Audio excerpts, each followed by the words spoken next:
which we're glad that you did, but what was your reasoning for coming to television? So, deep down inside, me personally, I always wanted to, be an actor or be in front of the camera more so. And at radio, you can't do that. Radio is, your voice being projected over, a broadband to, plenty of listeners. However, those listeners, they don't see you.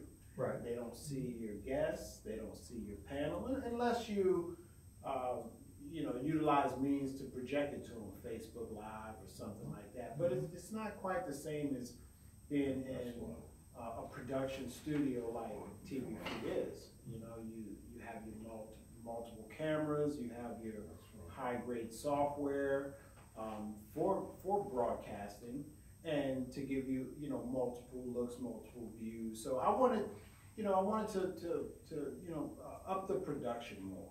I wanted to be able to still talk about a lot of the same subject matter that I was talking about, or that we were talking about on the radio, but instead of having my guests call in, my guests would actually be sitting with me in the studio. So, and that's what's happened. People like being in front of the camera. It's almost like it's something that you've thought of doing. A lot of us have thought and had visions of how they would react, or how they would speak, or how they look, in front of the camera. So it just adds a completely different element to me and for me. And I think so far the Speak Your Mind TV show has been and is going to be just as successful as it was on the radio. Well, we hope so. It's part of the TV3 family. Now, you talked about some of the guests you had. Do you have any ideas of, now that you're here at the station, what kind of guests, or who, like type of guest, or let's say the names of some people you want to see here on the TV show of Speak Your Mind? Well, I'd like to bring back a very interesting guest I had. He goes by the name of Daryl Davis. He is a musician by trade, but he's much more than that. He is somebody who does something that not many people are even able to do. As an African-American gentleman, he is able to get KKK members to quit being in the Klan. So, interesting. So he's built a whole career out of meeting up with Klansmen. He'll go to their homes. He'll go to where they commune at, and he'll talk to them, and he'll catch all the flack from them. I mean, you can do your own research on Daryl Davis. You'll see. Wow. They did an indie film on him. I'm trying to think of the name of it right now. It'll probably come to me in a few here, but did an indie film on him. It was really good. I watched it. It was a really good film. And he's, for him to be able to do that is it's unheard of. He was on the Steve Harvey show. Wow. So I actually watched that episode, and I tell you what, Steve Harvey, he almost broke down. It looked like he had eyes started watering up just to hear these stories right. of how Daryl's able to do that. So I thought that was pretty amazing. And he was just a real humble guy. And he lives in Maryland. Right. He's not even far away. I think he lives in Annapolis or something like that. Sounds great. I think you would be a great guest for the show. And a couple of other people you might have in mind? Yeah, and I mentioned already Bill Bean. Bill Bean is one of my favorite because, again, he's just a real classy guy. And what he does is also an honor. It's a service that he does to be able to take some of the risks that he takes to go and try to cleanse somebody. A cleansing, which is an exorcism. So, sometimes these people. He messaged me not too long ago, and he was telling me what he had to go through in his last, job, so to speak. His last cleansing. His last cleansing. He, had to get physical with the individual who was possessed, and that person was, fighting him and trying to hit him, and and Meanwhile, you gotta understand, he's doing this with all of their family, that individual's family members are there as Right well, there. so they're viewing this, and, you know, if you listen to it, sometimes it would sound like, you know, a fable, or something out of a story about ghosts, or, you know, something, just not generally people, buy into those kind of stories. You have to be there, or would have to be there. So he's an interesting guest. Terrific. A couple other paranormal investigators who I know, and Bill and Carissa, Bill Hartley and Carissa Fleck.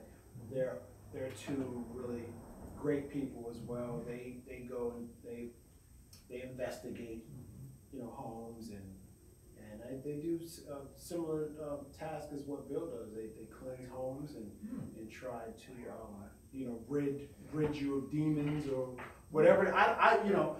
I don't know as much about that stuff as they do. Right. But when you get around them and you start hearing some of the stories, and you know, people call you or call the station and they actually tell you that they're going through these things, you tend to want to, you know, support them. You want to say, hey, look, instead of me sitting up here and being the pessimist and saying, nah, it's impossible.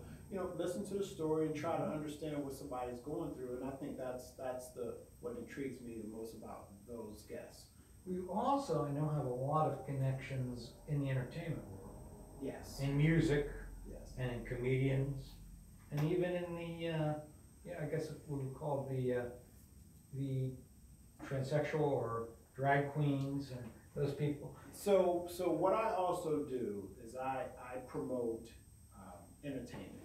So comedians, the Howard G. Gaskins of the world. Howard G. is the old Kiss My Bumper guy. I don't know if you remember the commercials. Kiss my bumper. That's Howard. He's a comedian. I booked him for several events. Oh, cool. Really, really cool guy. Really, really funny. Larry Lancaster. Larry Lancaster, he's been on HBO. He's been on BET. He's been on Comic View.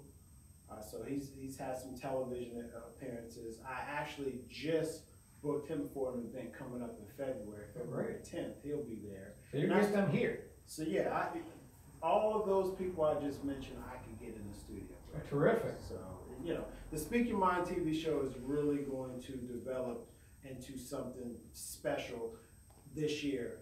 You know, it was great last year, but remember, you know, as you know, we had some work to do. We were trying to refine the studio, get things up to speed. But Right, now it's time. Now it's time to really start bringing in all those guests, all those people who love being in front of cameras. I mean, Terrific. And they want the audience, and they want people to know who they are and how to reach them.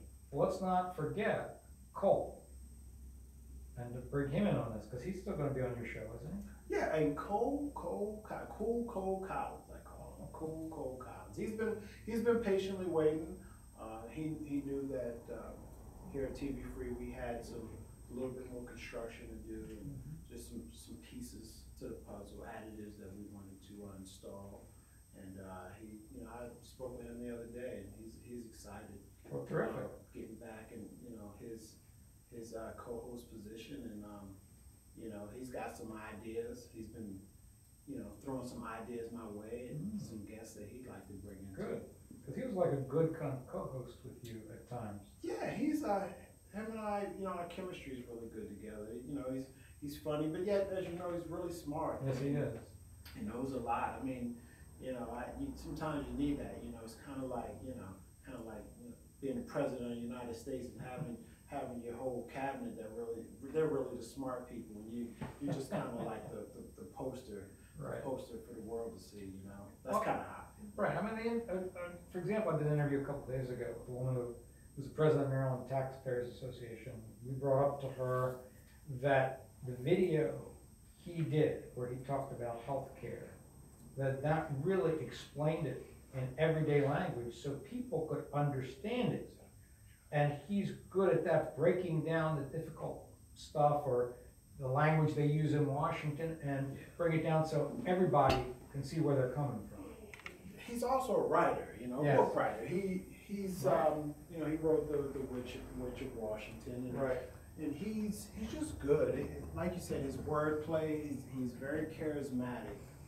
And he knows how to explain things in layman's terms when it's necessary. And then, like you said, he can get in the company of all those technical speakers and share conversations with the likes of those guys as well. So he's just really good, and it's just fun to be around. He's a fun. A lot of times when you're all smart like that, and you know your IQ's through the ceiling, you're a little stiff and you lack humor. You know, Cole's not like that. Cole's laid back. He's funny. You know, and then he'll hit you with a big word, and you need to look in the dictionary to figure out the definition. So You mentioned Dustin the Funny Man, stand-up comic, but the last person that I know of in your crew that you haven't brought up yet was P. Gutter. yeah, P. Hill got it. Look, P. Hill, he'll be back as well. Good. You know, and you mentioned the guys that were original co-hosts with me at WCBM 680. So these guys, everybody that knows me knows I'm very loyal to my team, and I don't trade old friends in for new ones at all.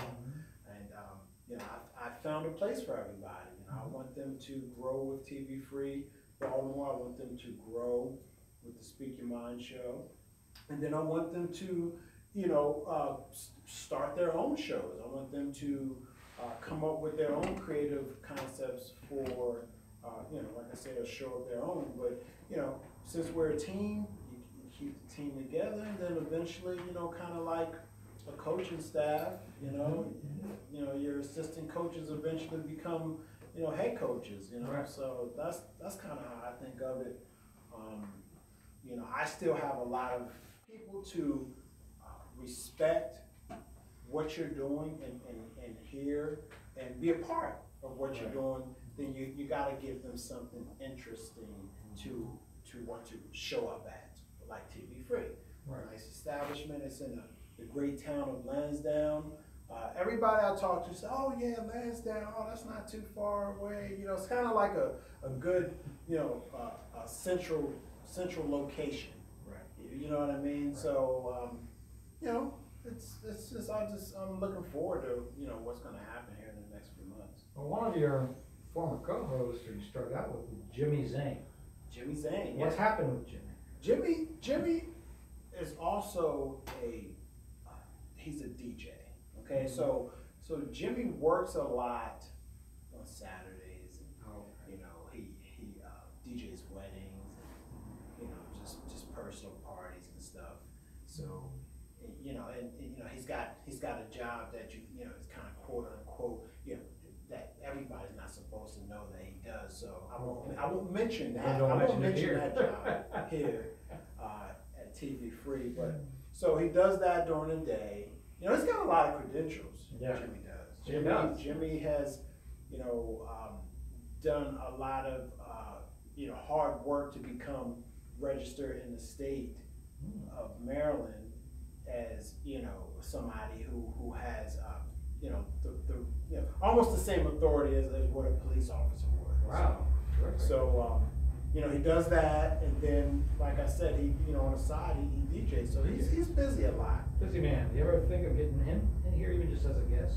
We haven't really talked about it officially, Oh. and I kind of hinted toward it a little bit. Okay. To see if he would kind of bite on that thought. Yeah. But again, busy guy like him, who knows? Right.